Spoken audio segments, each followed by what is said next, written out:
Sila Biwan at Bito, busog lagi sila. Sa lahat ng oras, ang saya nila.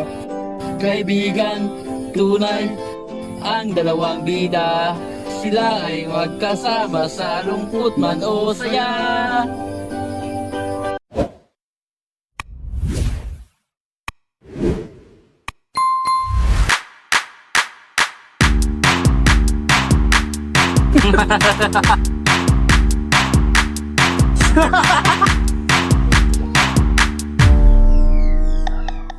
Magandang araw sa inyo mga kabatatot. Ngayon po ay magluluto tayo ng crispy chicken feet. Ayan po.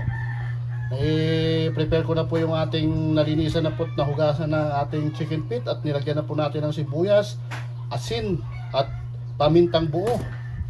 Yan, tapos lalagyan na po natin ng tubig. Yan, papalambutin pa po natin muna ang ating paa ng manok bago natin siya iprito.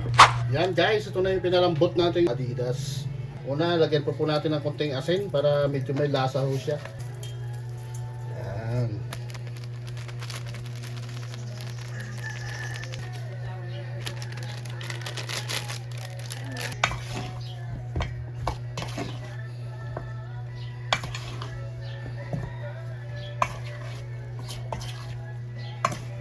Yan guys, sabalot na siya ng mga breading mix guys. Atin na po yung piprituhin guys.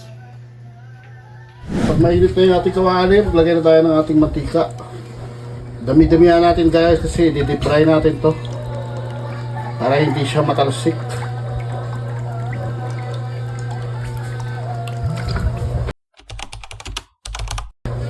Yan, mukhang mainit na yung ating mantika guys. Umpisahan na natin ilagay ang ating chicken feet guys. Ito pala. Okay, lagay na natin. Non-stick pan naman yung gamit natin. Birthday na yun tayo. Hindi naman siya didikit.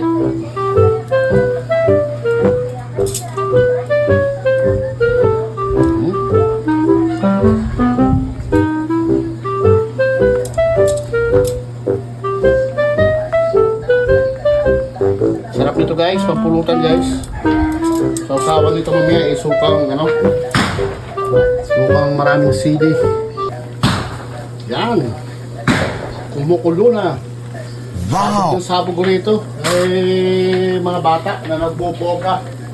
Alam nyo lang, magpapasko, New Year. Hirap naman sawayin yung mga bata yan at alam mo natin may mag New Year. Kaya free sila magpaputok ngayon. Hey guys, guys, tingnan natin kung luto na. Baliktarin natin kung luto na.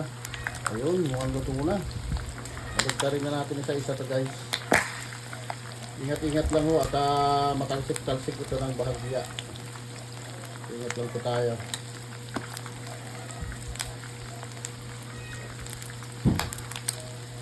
Sarap guys, brown na siya, ano na siya?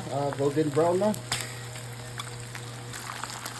Tama na natin yung sa kanina.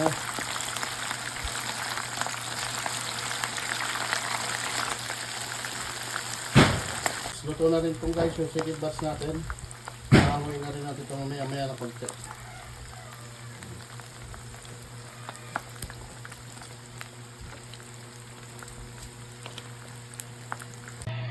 So guys, luto na yung ating ito na yung ating crispy feet.